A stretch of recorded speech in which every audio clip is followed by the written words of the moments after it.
get this party started. Sweet. What's up, everybody? Thanks so much for joining.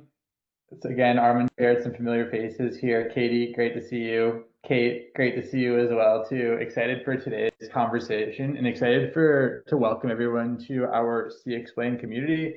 Really pumped to see, we just launched this last week, 31 people for a call today. That's great. Love to see it happening and hoping to see this continue to grow.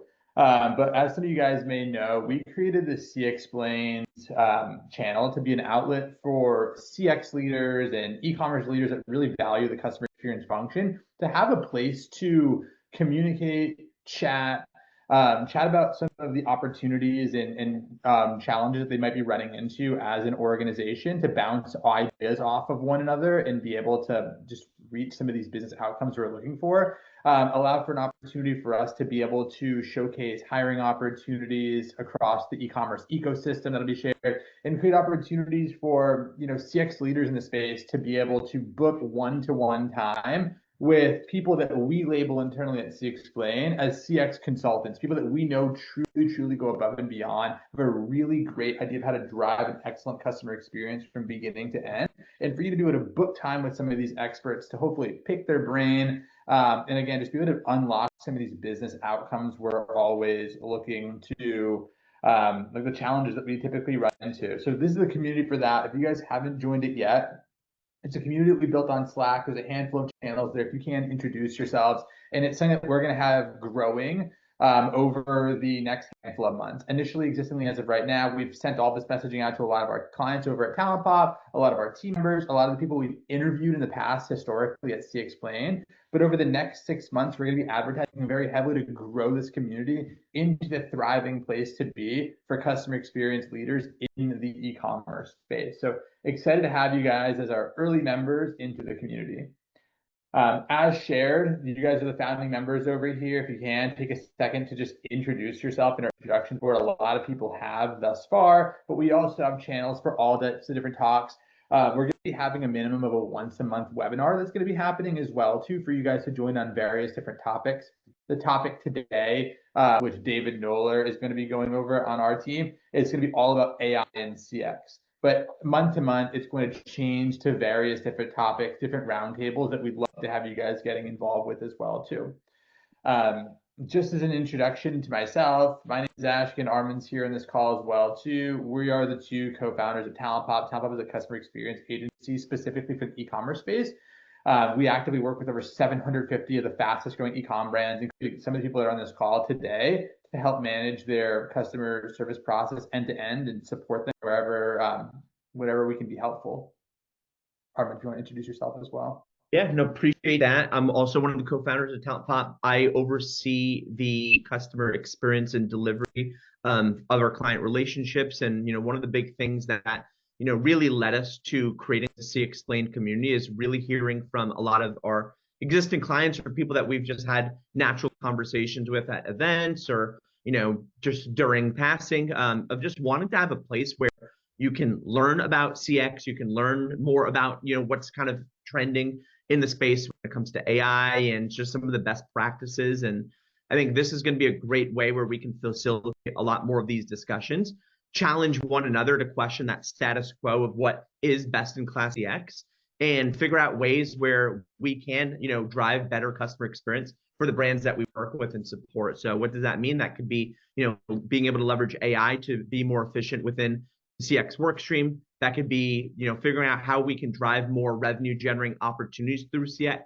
And then just ways that we can be very thoughtful in creating a best in class customer experience for customers. There's a lot of definitely great sharing and opportunities that are available that certain brands do that could be very beneficial to be taught to one another. So that's kind of what has allowed us to really create this CXplained community, is really just trying to foster an environment where we can have those more meaningful conversations and we can kind of learn, how we want to navigate the new world of AI and how that works in the CX function. Sweet.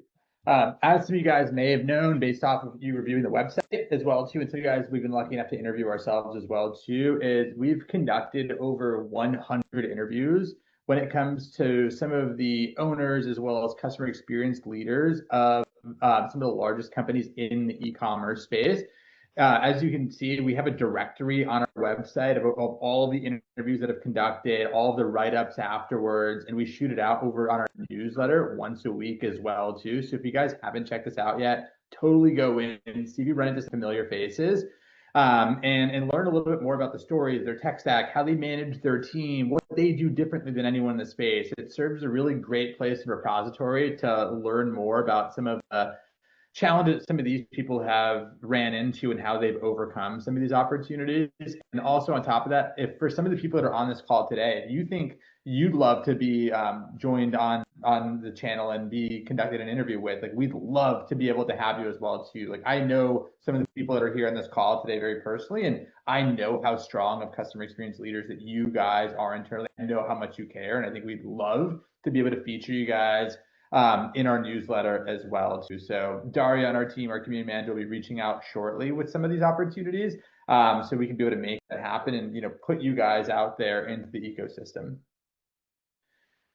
As shared, we created this community for a handful of reasons, but it's just communication. Realistically, we're all running into very similar problems. We all have very similar pain points with one another, and some of us have been able to overcome some of those pain points with very progressive process in order for us to be able to unlock some of these challenges and be able to win on some of these opportunities. And I think there's a huge opportunity for us to be able to share some of those wins, share some of the opportunities and challenges that we have, and work with, as a community, to be able to unlock these business outcomes internally. Because I know that there's some of the top leaders when it comes to retention marketing on this call, some of the top leaders when it comes to customer experience in the subscription space, in the food and bev space. And I think that some of that insight is so valuable that can be applied to your practice that you have internally. So I think this community is really meant to be a strong place for these type of conversations. And as shared, in the short term, our initial goals are going to be these online events that we're having in place as of right now. As shared, a minimum of once a month, we're going to be hosting some sort of topic with some of the leaders here, some of the people that are in our community, some technology partners that are in the ecosystem to talk about various tech that might be emerging in the space. We're going to be discussing some of the topics that you care about most, which are some of those challenges. We're going to be having our weekly job board go out every single week of all of the customer experience roles that are actively on the search for, with companies that we know, that we trust, are looking for great, strong team members. And then also we want to be able to feature some of our top CX leaders for consulting opportunities as well too. We know that a lot of some of the people on this call today do some consulting and some freelance work outside of it, and your education and your knowledge is so valuable in the space. We want to be able to put together this environment, this pedestal for you to be on, in order for other leaders to be able to book a free 15-minute conversation with you, but hopefully turn that into a larger engagement as well too, because your knowledge is so important in this ecosystem. And then as we progress forward, our longer term goal is to have a member directory for us all to be able to connect with one another, more hands-on workshops and expert panel discussions that'll be happening at a higher degree of frequency as well. It's all about this topic of customer experience in primarily the e-commerce and digital world. So if you guys haven't, check out the community, introduce yourself, get involved in some of the chats. We're going to have some of our community managers internally on those conversations and making sure that there's dialogue back and forth there. But I think I'd love to have this be a default place for some of you guys go to in the event of some of your challenges. Maybe you're comparing two different technology providers, or maybe you want to implement voice AI in your system and you don't know what to think about it. Asking others' opinions in this chat is going to be really, really crucial to be able to make the right decision for your organization. So I challenge you guys to start in the community first to see how we can really unlock some of these outcomes. And just to get involved, we just really ask yourself to introduce yourself, be proactive, and just really get involved in the community. If you see a question that you might have absolute insight on, jump in, share your thoughts, share your angle of this as well too. And it's just going to be there to provide value to the members of the community as well too. One thing also to add, really, in terms of like getting the most value, and one thing that we're going to be adding very, very shortly as part of the community, we're also going to be adding another channel that's going to be focused on asks and gives. So if there's ever times where you have any questions that you want to get other people's opinions on, you can feel free to ask those questions. or if there's value that you want to be able to offer to the community, whether it's showcasing the brand and something that's very unique, that your brand is offering. There's ways that you can showcase some of those give opportunities as well. So we want to do. We also want to kind of create an environment where we can have those questions be asked, but also share some of those opportunities and gives that might also be very valuable for others to take part in.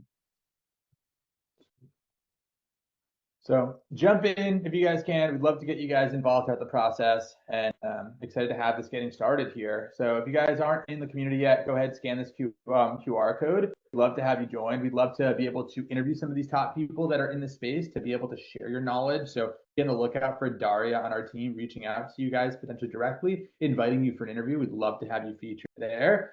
And if you guys have any other friends in the space that are looking for a similar environment, maybe you guys are like, hey, we're our own little bubble, we bounce ideas off of each other, like get them involved in the community as well too. We want this to be the meeting of the minds, the opportunity to have some of the top leaders in the customer experience space here to be able to connect.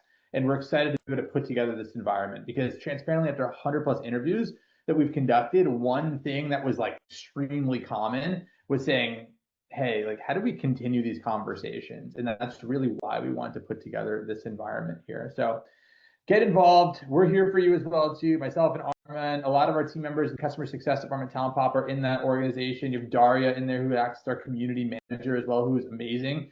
And she's going to be the one that's helping, assisting with facilitating some of the interviews, some of the consulting requests. If you have anything that you want to see out of the community as well too, please don't hesitate to reach out to myself, Daria, whoever it happens to be. So we could be able to unlock this. We want this to be more than just a Slack channel you never look at. We want this to be a place where you come in with your questions and your solutions to, and really build a strong community that the customer experience world hasn't necessarily had. So excited to have all of you guys today. Sorry for my 15-minute spiel, but we're right on track over here. The next thing I wanted to do for you guys all joining us is pass the mic over to our man, David Noller over here. David is the absolute man. He leads all AI transformation here at TalentPop across all of our clients. If you have anything, any questions related to implementations on the help desk level, AI implementation to your workflow, the do's and don'ts, technology recommendations, he's your absolute man for this. And he's going to chat through today's topic of navigating the world of AI agents and how you can implement this into your organization. So I will unshare my screen and pass the mic over to DAI Vid. Thank you so much, Ashkan, and it's super nice to meet everyone. Let me go ahead and share this.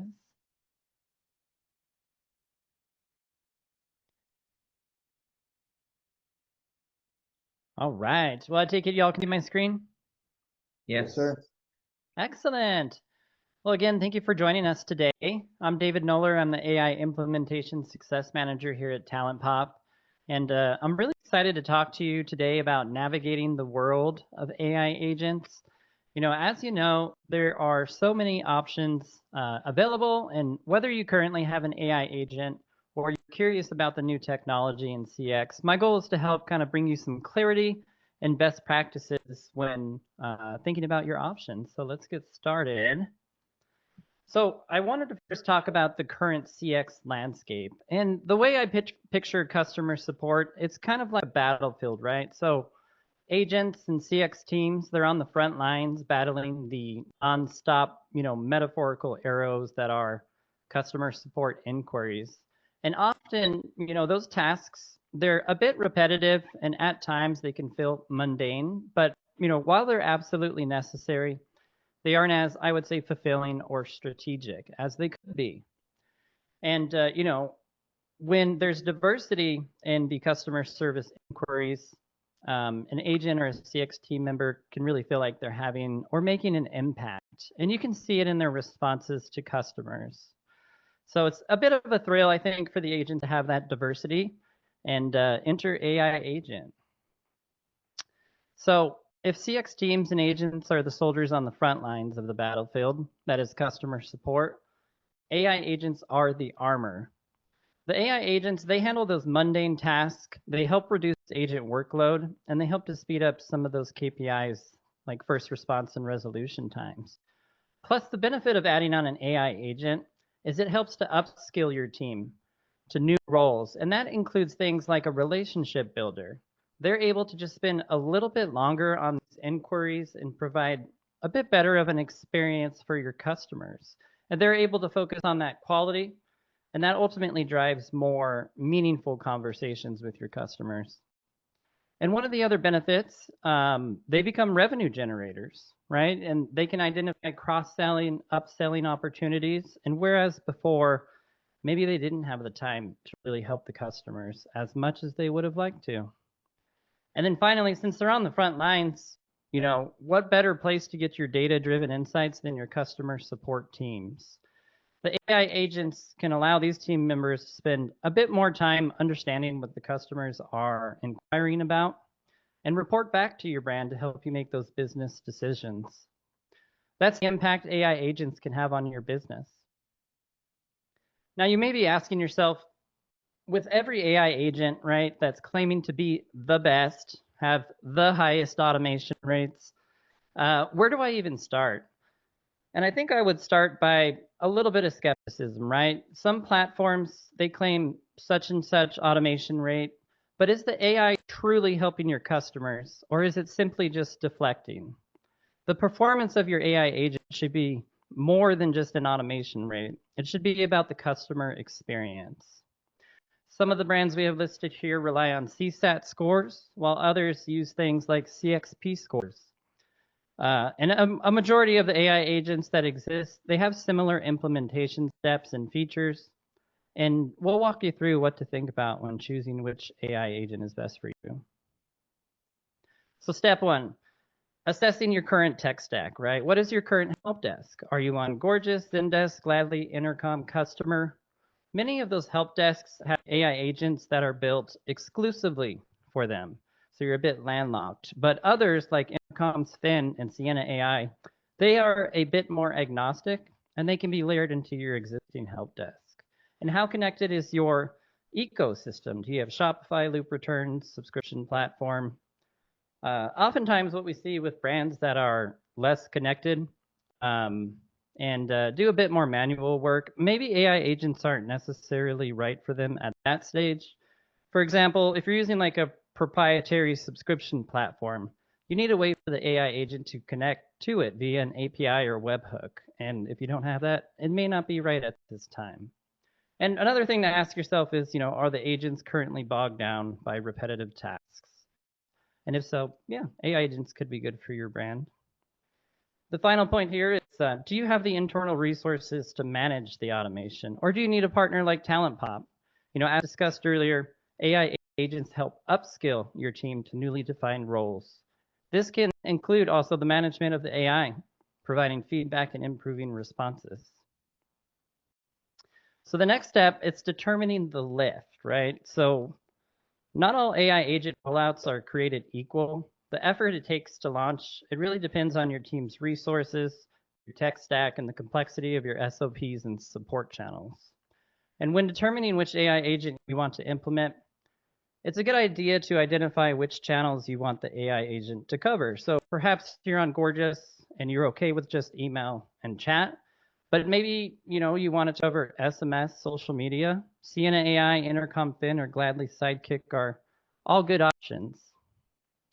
And they all run on the same principle. It's pulling knowledge from your existing SOPs, your FAQs, or scraping your website for products and product information. So it's always a good idea to, before you get started, make sure all that information is up to date. And that'll cause a bit less issues with your AI agent later on when it's live and talking to customers. Are your tickets repetitive or nuanced? So a majority of the AI agents that exist, they can be set up in a way where you can target specific nuanced situations, whether it's using guidance in Gorgeous, journeys in Gladly, automations in Sienna, or tasks in Intercom's Fin. Many of the AI agents, they do allow for the ability to identify and update nuanced situations. And one thing I've learned, we can't cover it all. There's going to be situations we didn't realize existed until the AI agent was live. But thankfully, a lot of these platforms, they do have reporting and they can provide some insights to help optimize. So how involved can the team be in setup and testing? Again, once it's live, there's going to be situations we didn't think of. So it's a good idea to test some of the basic questions and a few nuanced ones as well. And of course, pricing can also influence your decision. So some are on a per resolution, while others are per conversation. Some require a seat for the AI agent. So it's always good to look at all the pricing factors when determining which one's best for you.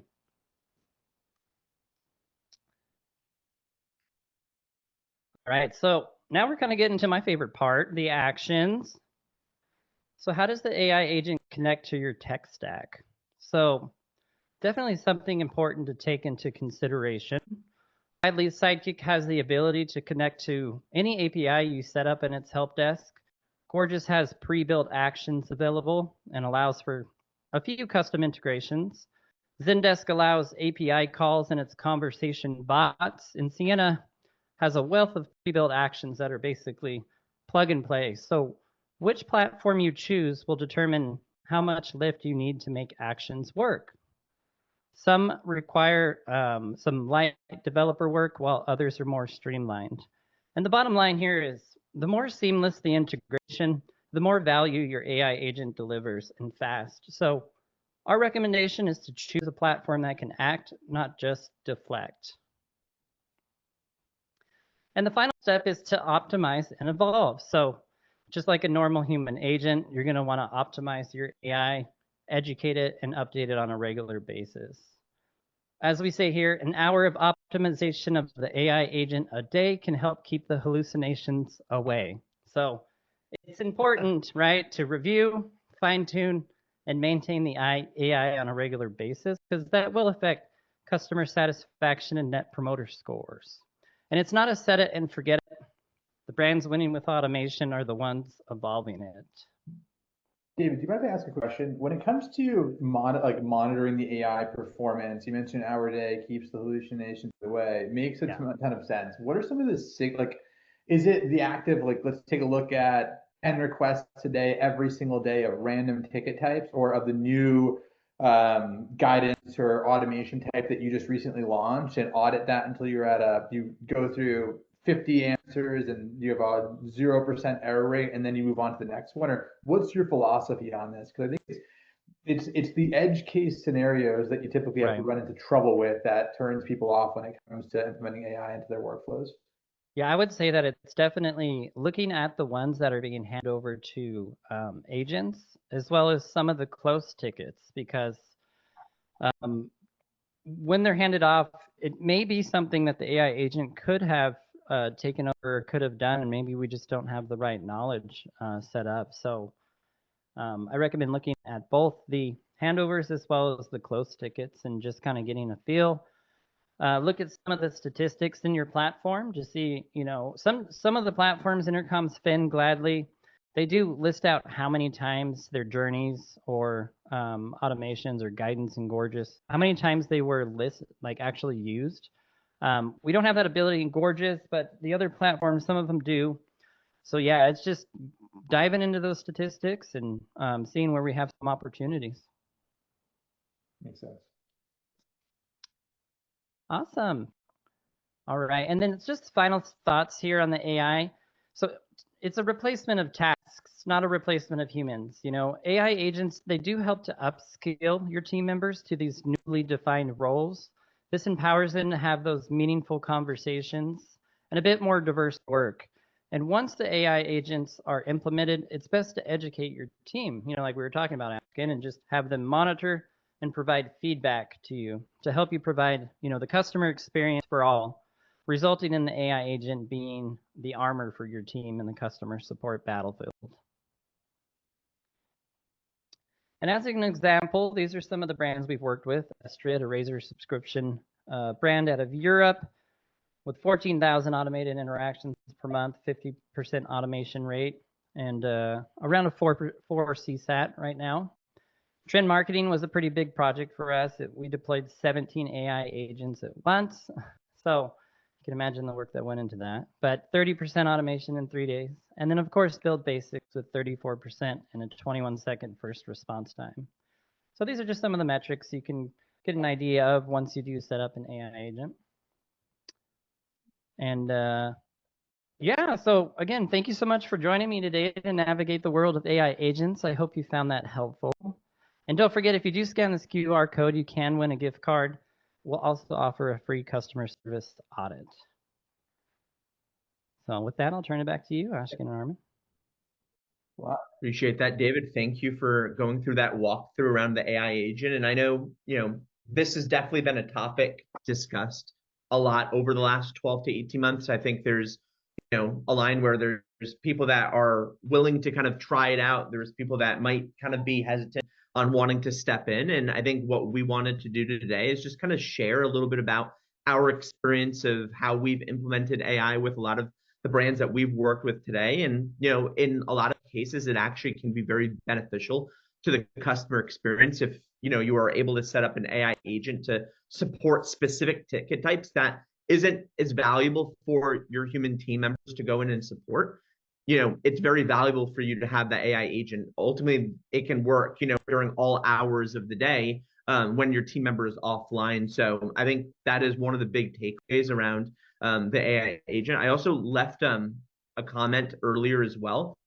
With AI agents, you're actually able to test out how an AI agent would respond before it actually starts responding to customers. So you can have kind of like a playground environment to test out, as you build out a specific AI use case using guidances, being able to test out how it actually would respond to that use case before it starts, responding to actual live customer service interviews. So that's a great way to be able to taste it. Another one that I think is going to be I know specifically with Gorgias, they're going to be looking to launch this offering later on this year, and maybe some of the other help desks have.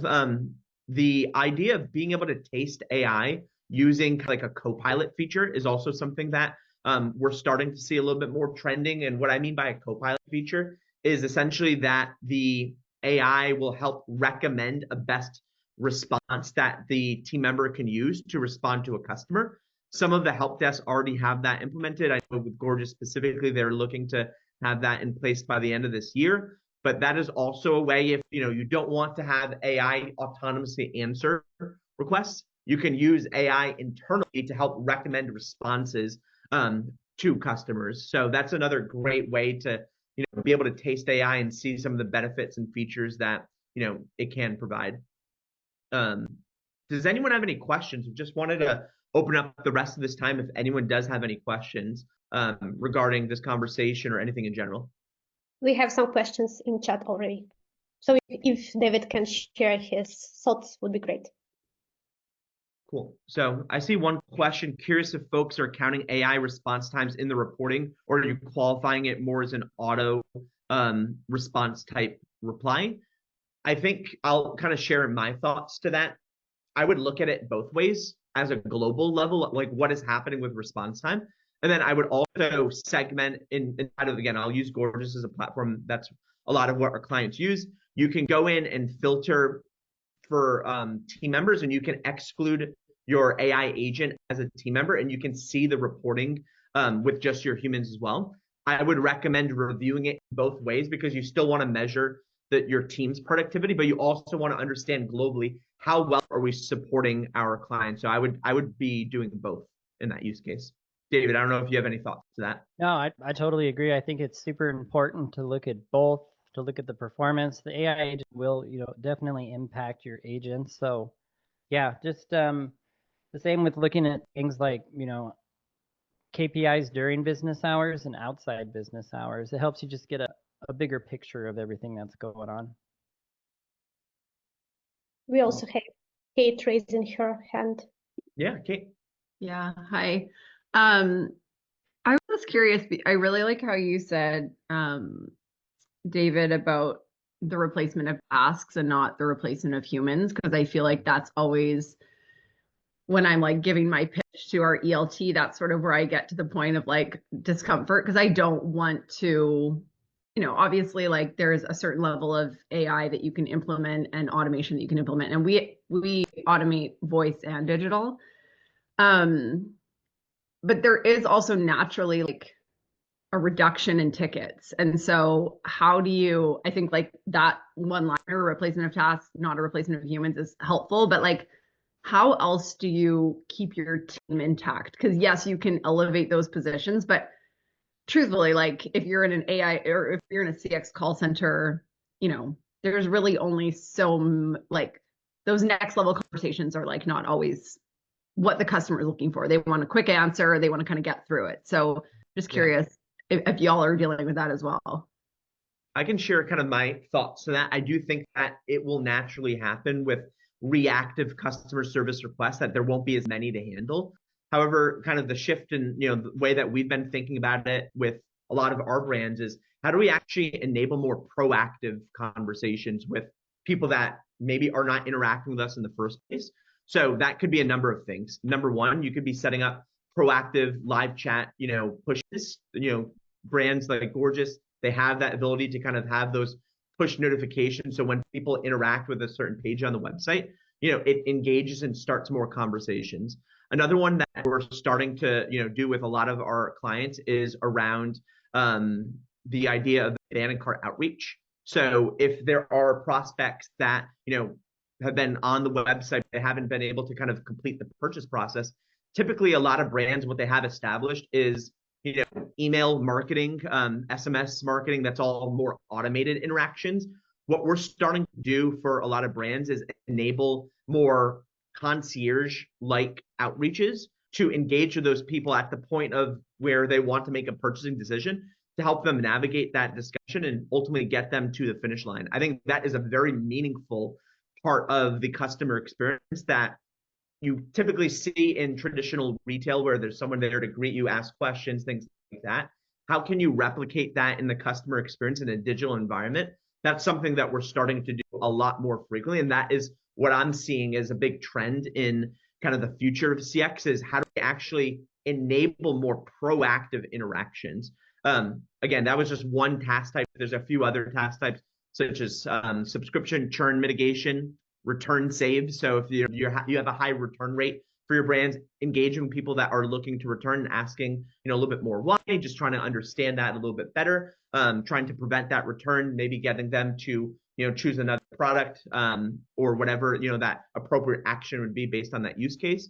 And then I think two other things would be related to post-purchase conversation. So just reaching out to first-time customers after they made that purchase, wanting to see how well that experience was. Did they receive the product well? Was it as they anticipated? And then having some sort of call to action at the end of that conversation, whether it is, getting them to cross-sell to another product, whether it is, having them, be a subscriber if it's a subscription brand, whether it's just, gathering a review on the website, being able to have post-purchase interactions. What that does is allow you to, really build authentic connections with customers that you're interacting with. It helps increase lifetime value over time, because they're not just seeing, your brand as a transactional product, but really a brand that, is there to connect with customers and ultimately have them part of the community of the brand that you guys work with. So I think those are a couple of very intentional ways that you can go ahead and leverage your CX teams. Another way that I would say is kind of a convergence between CX and marketing is influencer marketing outreach. So that's also one thing that we're starting to do, is being able to cross-train some of our CX team members to support influencer marketing related tasks. So that means, getting on TikTok Shop and engaging with influencers that might have a great audience to promote the product, and starting to forge those connections to start driving revenue impact through, again, the CX marketing function through influencer outreach. So that's another thing that we're starting to do with a lot of brands as well. Ashkan or David, anything that you guys would want to add there? I think I covered a lot. I think that a lot of times brands are early on are a bit like channel constraint. Oftentimes, like with a smaller team, you're like, hey, I don't want to offer chat because we don't have bandwidth, or we don't want to offer phone because we don't have bandwidth. Oftentimes layering in some of these AI elements for the simple requests will allow us to unlock some time to handle those new channels. And the second thing I think is really important for brands is being able to take their time for certain request types. So there's some things that you want to just kind of like sprint through. Where's my order? Here's your tracking number, bro. There we go. But there are some certain conversation types. Let's say it's like a subscription cancellation request, where oftentimes rather than just being like, here's your portal, go self-serve yourself, which is not the best experience, is much more of like, hey, we're here to help, would love to support you with this out of curiosity, like what went wrong, and then figuring out how we can mitigate that. Because oftentimes it's like, dude, I just don't like your chocolate flavor, and then you say, all right, cool, like what if we send you over the vanilla, or I just have too much product on hand. All right, cool, what if we just reduce your order frequency to every 60 days instead of every 30 days?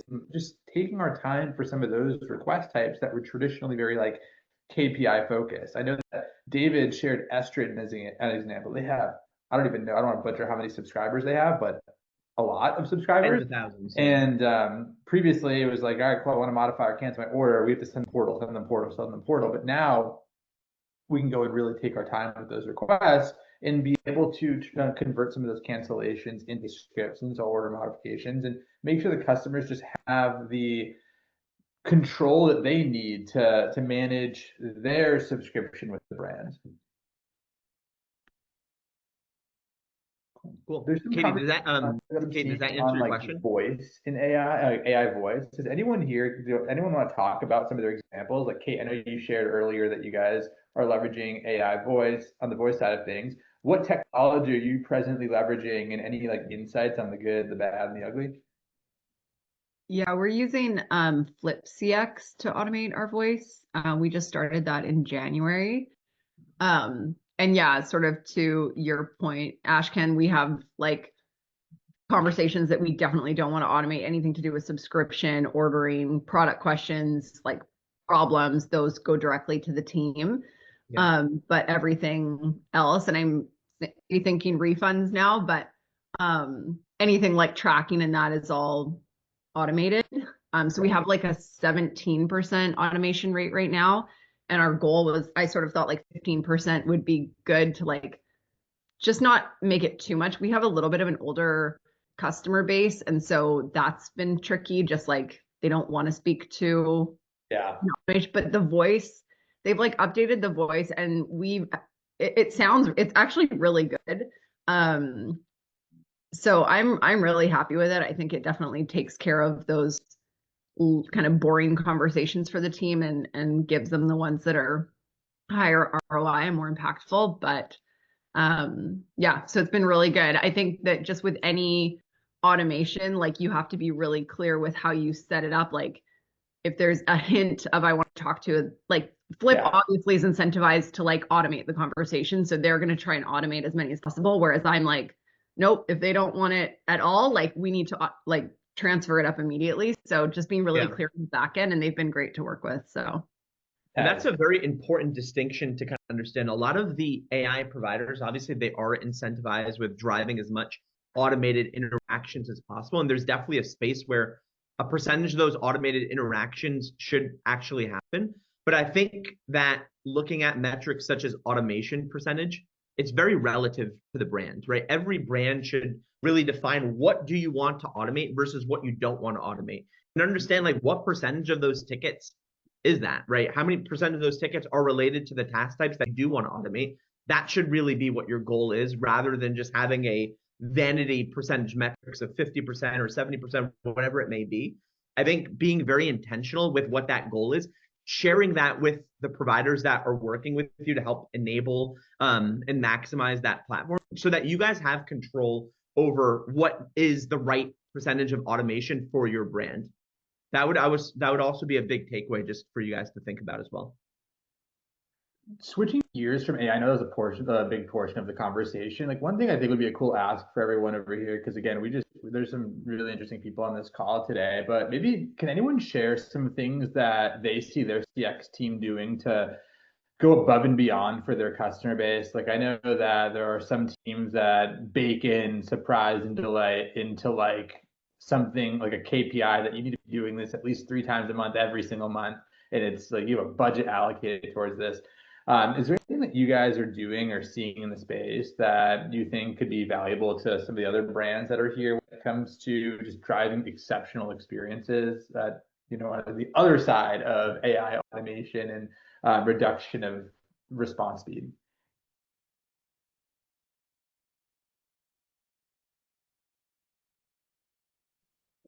I don't want to. Oh, no, you go, Joe.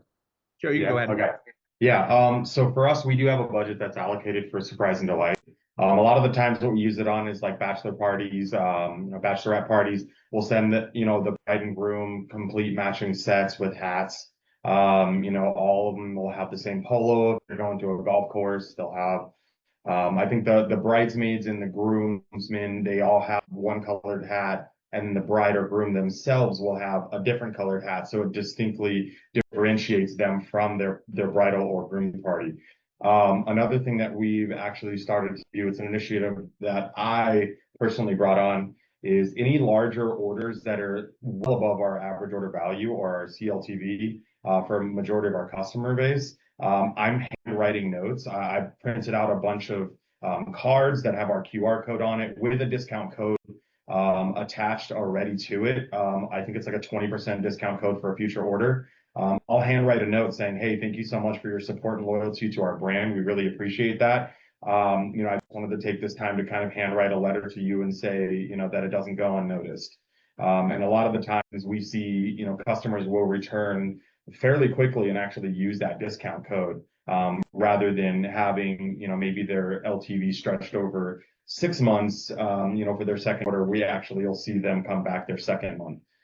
So it's been a huge, benefit for us, even getting out to those like newer customers that are even first time orders, which is another initiative that I want to start, which is welcoming even our new customers with some kind of handwritten note. That's awesome. It's these human touches that are really going to continue to separate themselves. Like, out of curiosity, Joe, you guys do anything on the calling side of things as well there for like whether it's new customers and be like, hey, I saw that your, Bad Birdie shirts just arrived. Like, how are you liking them? Have you got a chance to wear them yet? Like, have you guys played with any of that stuff yet? We have not yet. Our staffing team is still a little, it's a little on the smaller side, so we don't have the bandwidth really to contact customers outbound. But we do have a couple initiatives that I want to get on that docket, where one of them is actually a proactive outbound outreach for abandoned cart customers, just calling them to say, hey, white glove service, let's see what we can do. What happened? Was it something on the site? What influenced your decision to go away from the page rather than to continue with the checkout? So that's an initiative we have upcoming in, Bad Birdie as well. But when it comes to like a surprise and delight and kind of just making sure everybody's okay, that actually does resonate with something we want to do. We're just more so looking for the bandwidth to do it. Totally. Yeah, it's definitely like an operational constraint, but that kind of follows what Kate shared of like, what do we do with some of our newfound time? Well, these are some of the initiatives. Like, I actually heard of like another supplement brand, and this could be interesting for you, Kate, where it's like, oftentimes like calling your like the people that wanted to cancel an order, like you might think like, oh no, they hate us, like that person absolutely hates us, I don't want to call them. In reality, they're like, oh, like honestly, like I just didn't like the flavor of it, and it's like a very pleasant conversation. Guess what ends up happening? Like, your team probably has the authority to reship them over a new vanilla flavor, and now you've just maintained that customer, and it creates that like special moment, as you shared earlier, Joe, to earn a customer for life as well too. And it's just kind of like, what are the untraditional things that we can do to really add value from the customer experience sphere? And then how do we create these experiences that like the person's never going to forget? Because they say that like, a perfect experience, like you place an order, it arrives on time, no one contacts you, issues, like that's not very memorable. Like my ability to go back to them is not necessarily the high. It hasn't increased or decreased based off that experience, but oftentimes challenge creates opportunity for us to be able to overcome in order for us to earn that trust and continue to build that relationship, to create these exceptional experiences and earn a customer for life. And I think just continuing to look at it through that lens is going to become more and more important as the world becomes more and more automated. We're all craving these human experiences. Yeah, and I also want to just re-highlight, Joe, one thing that you shared about the, what you guys measure from a KPI of like that time between that first and second order. I think that's a very brands, because again, a lot of e-commerce brands, it's all focused on driving, as much marketing dollars to get as many new customers in the door, but the retention marketing side often gets overlooked. But that's again, from a business standpoint, that's where the profitability really is on being able to reactivate that first time customer and getting them to, try the brand again and, purchase another product or, their second order. I think if you guys can find ways to shorten that time frame and increase the reorder rate from customers, figuring out different ways throughout the customer experience to drive up those metrics, that's a great thing for you guys to look at from a CX standpoint as well. So Joe, that was a great takeaway and share for the rest of the group. All right, guys. Well, we're 50 minutes into this conversation. I just wanted to kind of wrap this up over here. Just say thank you guys all for coming and hanging out with us today. Obviously, this is first conversation we've had. This is week one of having this community built out and launched, and like it's cool being able to get everyone together for starters. I appreciate you guys being some of the first people to come and join us over here. Let's continue the conversation on Slack. If you guys have some interesting topics and things that you learned that you guys are doing, like spread that love. Joe and Kate, we're definitely gonna reach out to you guys and hopefully get some interviews on the books as well too, because both of you guys have some awesome insight to be able to share and love to be able to feature throughout our newsletter as well too. But again, just appreciate everyone's time for joining us over here, and excited to continue our conversations on Slack. Thank you. Thanks, everyone. Appreciate you guys all joining today. Take care, you guys. Thank you all. Slack. Bye bye. Take care.